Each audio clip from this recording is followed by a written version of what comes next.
Световно известният американски учен от еврейски произход професор Самуил Ерефетов гостува в родния си град Русе. Повод е да е новоиздадената книга на доктор Веселина Антонова «История на Руда Ерефетови».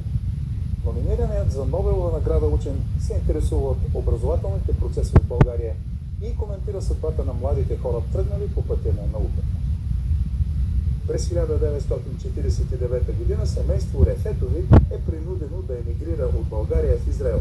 Пътят на професор Ерефетов започва в Русенското френско католическо училище, продължава в лицей в Белгия, а после и в университет в Монреал, където завършва биохимия и медицина.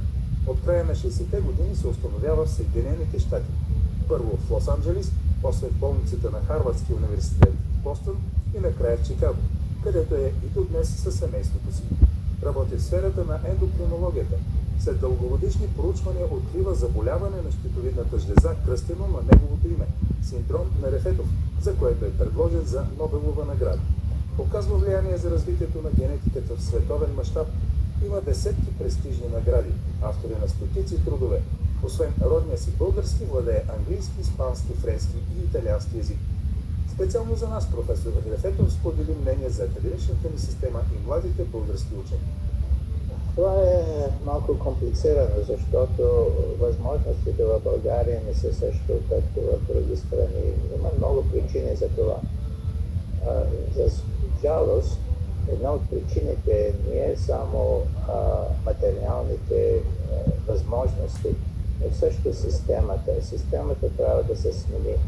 Системата и иерархията в университетите и например, университети, където има повече напредък, има състезания между професорите и по-младите също, които произвеждат повече и дават повече възможности, отколкото, кажем, по-старите и по-напредналите академично имат влияние.